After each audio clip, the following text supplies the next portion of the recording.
C'est Bon Sauveur, pardon, Bon Sauveur, Bon Sauveur. Bon Sauveur, oui. Merci, bonjour.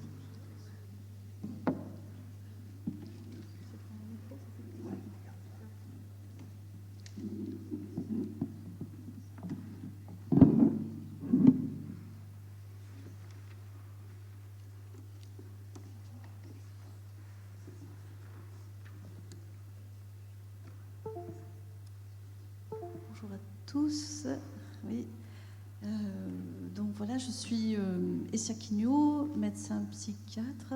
Je travaille à la Fondation Bon Sauveur et je suis venue aujourd'hui accompagnée d'une partie de l'équipe qui travaille avec moi. Donc il y a Véronique Fournage, infirmière en réhabilitation psychosociale, Coralie Roussel, neuropsychologue dans mon équipe, Delphine Meyer, cadre supérieur de santé qui supervise aussi notre activité de réhabilitation psychosociale.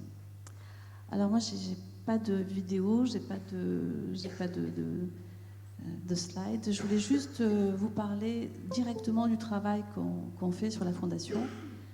Aujourd'hui, j'ai même pas besoin de vous expliquer ce que c'est que la RPS ou ce que c'est qu'une posture, en tout cas du moins en termes théoriques, mais je me propose de vous expliquer un peu comment on a monté un projet de réhabilitation psychosociale sur la Fondation Bon Sauveur.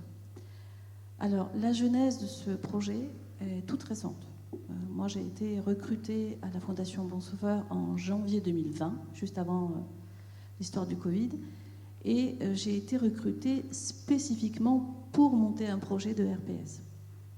Donc, la genèse de ce projet, elle vient donc d'un désir, puisque s'il faut parler des choses en termes de désir, ici, le désir était là, porté par une institution, porté également par un contexte politique favorable, puisque la circulaire HAS de janvier 2019 préconisait donc le développement de filières de proximité de réhabilitation psychosociale.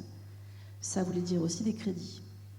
Et donc la genèse de ce projet, qui est toute récente, elle est le fruit d'une opportunité sur le plan politique avec des créations de postes et aussi un soutien institutionnel fort, marqué par un engagement évident du point de vue de la communauté médicale, mais aussi par la direction. L'engagement au niveau médical, c'est une communauté qui a toujours été pour une ouverture et pour la promotion de techniques innovantes. Et c'est la raison pour laquelle, lorsque je suis arrivée à la Fondation, il y avait déjà 90 personnes formées, ce qui est énorme en 10 ans, formées à l'éducation thérapeutique du patient. Ce qui veut dire que j'avais déjà à disposition l'adhésion de la direction, une politique évidente d'adhésion, puisqu'il y avait un plan de formation dédié à la RPS. Et c'est donc dans ce contexte très favorable que j'ai pu apporter l'expérience qui était la mienne, puisque j'avais déjà travaillé depuis plus de 15 ans en réhabilitation psychosociale, puisque j'étais donc médecin responsable du centre Rosarsko. J'ai eu la chance également d'avoir les mains libres pour constituer une équipe. C'est important parce qu'on parlait tout à l'heure de leadership, d'équipe.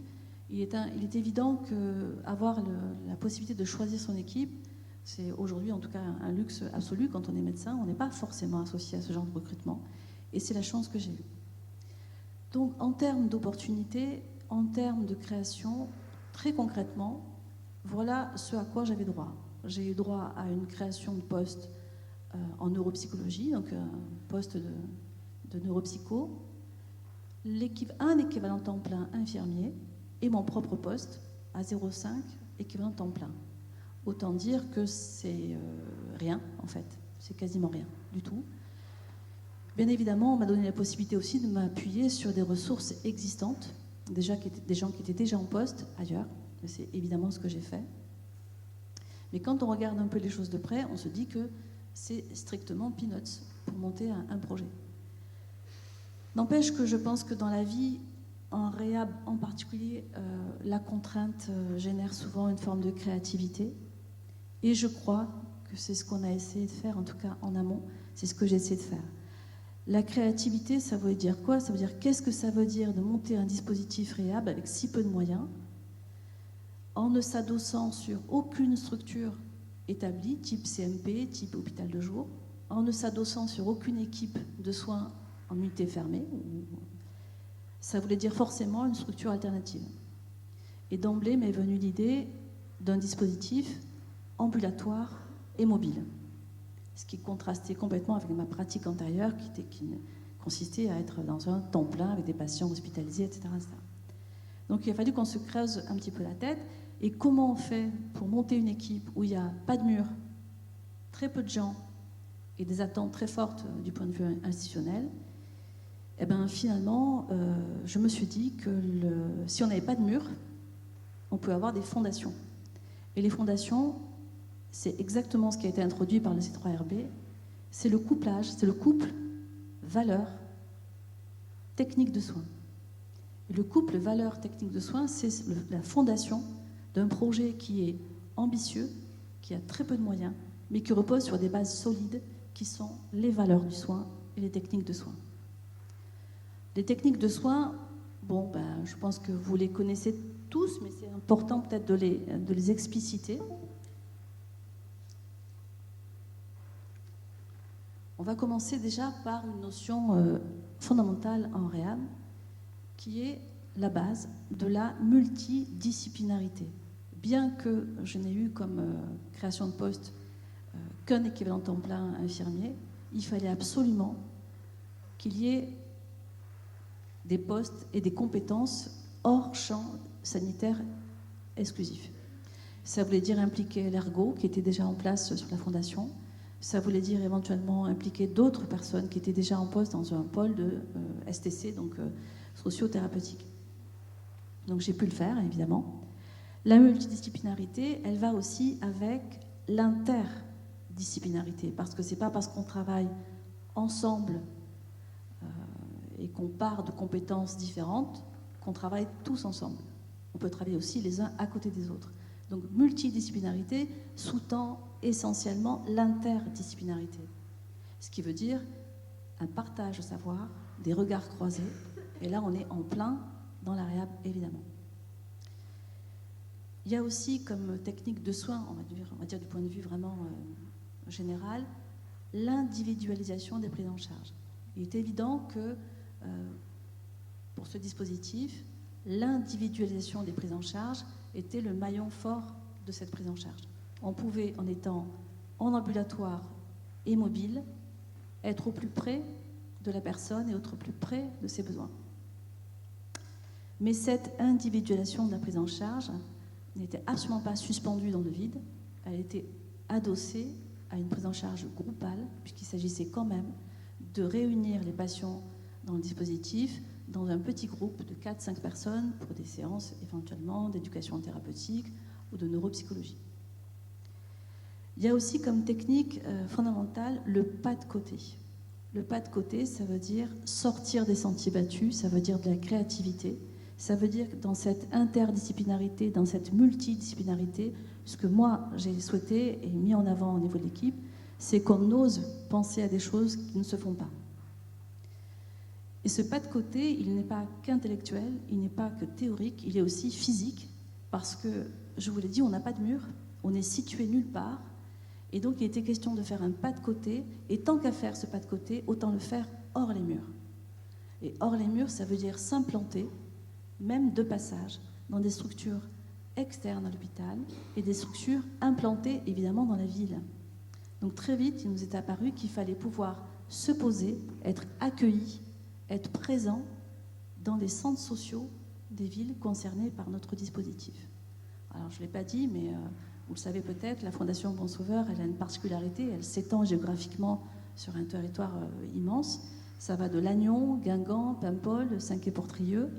On a fait le choix, avec si peu de personnel, de limiter notre action à 2 territoires, le territoire de Lannion et le territoire de Guingamp.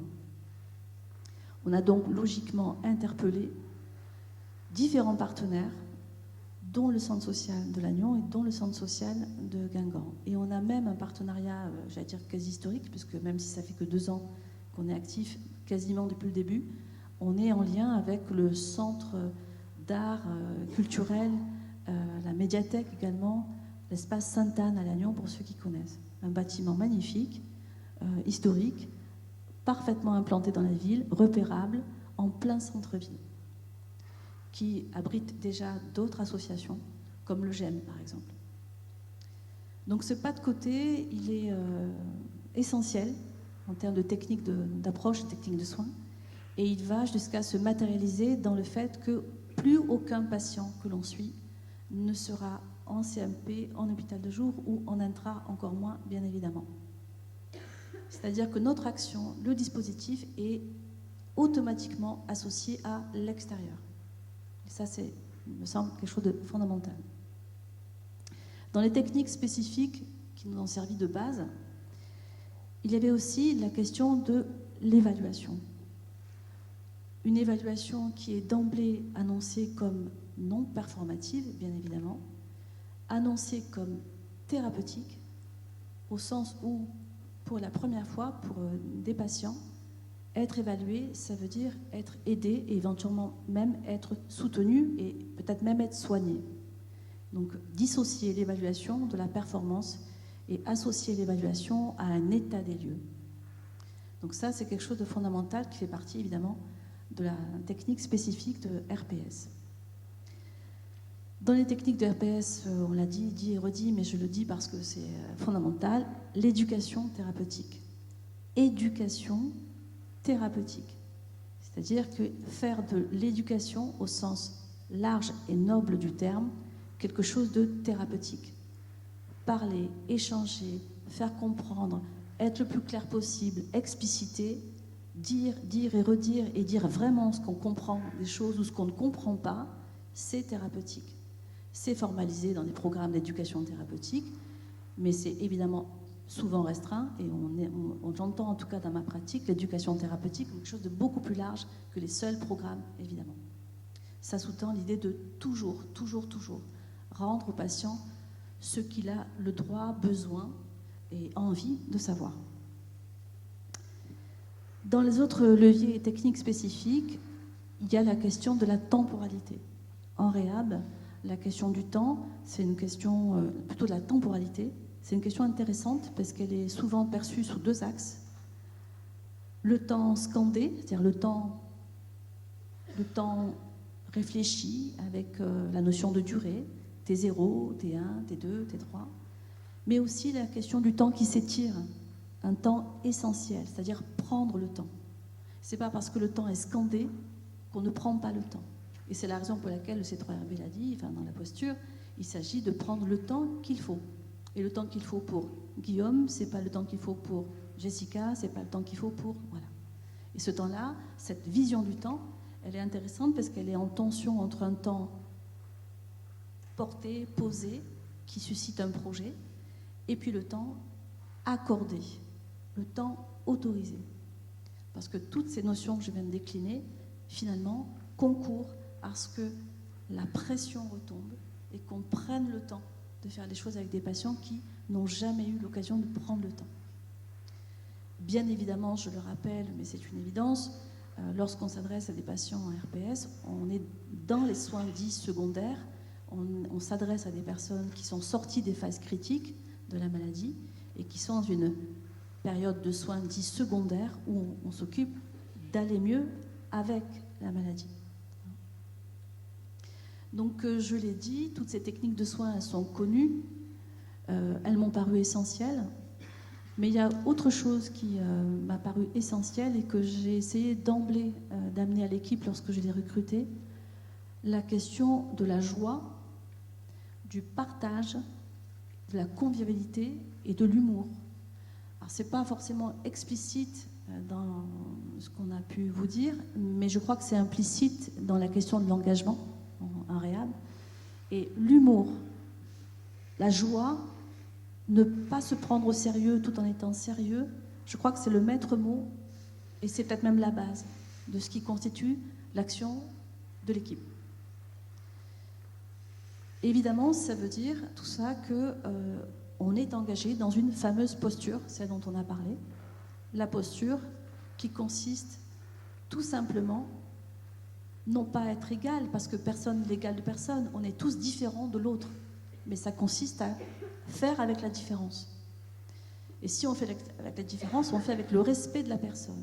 Et donc toute cette posture-là consiste essentiellement à respecter la personne, ça veut dire se respecter en tant que soignant. Et si on se respecte en tant que soignant, on a le droit d'avoir des moments de partage, de doute, d'humour et de joie avec les patients. Tout ça pour dire que ça m'a amené à poser d'emblée, et c'est important de le poser d'emblée en termes de création de projet, une journée convivialité. Ça s'appelle comme ça parce que je n'ai pas trop su dire comment on pouvait appeler les choses, mais c'est une journée convivialité et qui est posée comme telle. On arrête tout, on se retrouve, on mange ensemble, tous ensemble, on est tous là, les patients, l'équipe, moi compris bien sûr, et on se retrouve pour rien d'autre que de partager et d'être bien ensemble et de partager un bon moment. Et ça fait partie pour moi du projet RPS.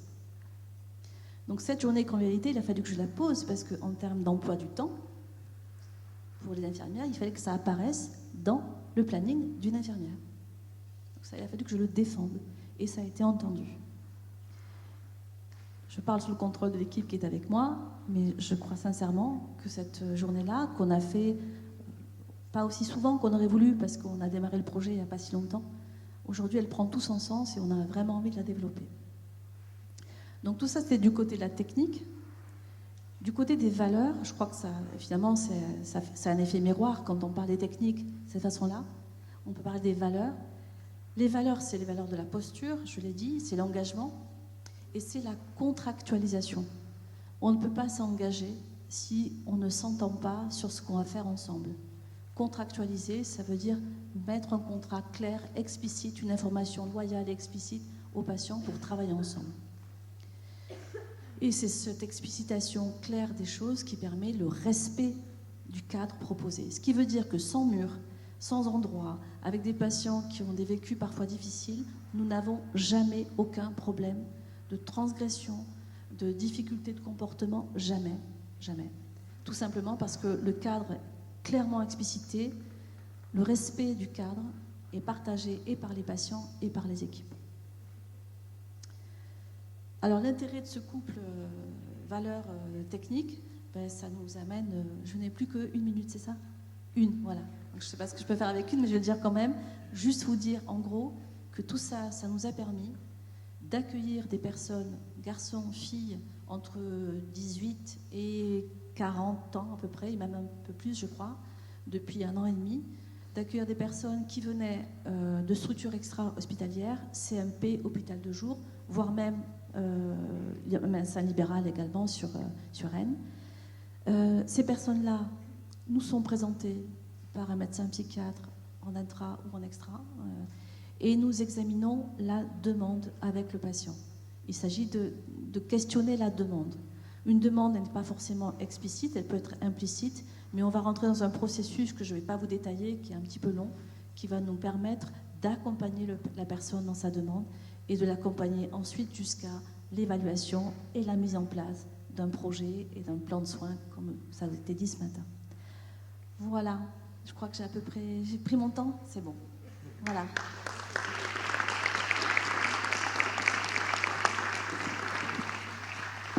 Merci, Dr Quignou, pour ces éclaircissements sur, d'une part, votre organisation à la Fondation Bon Sauveur,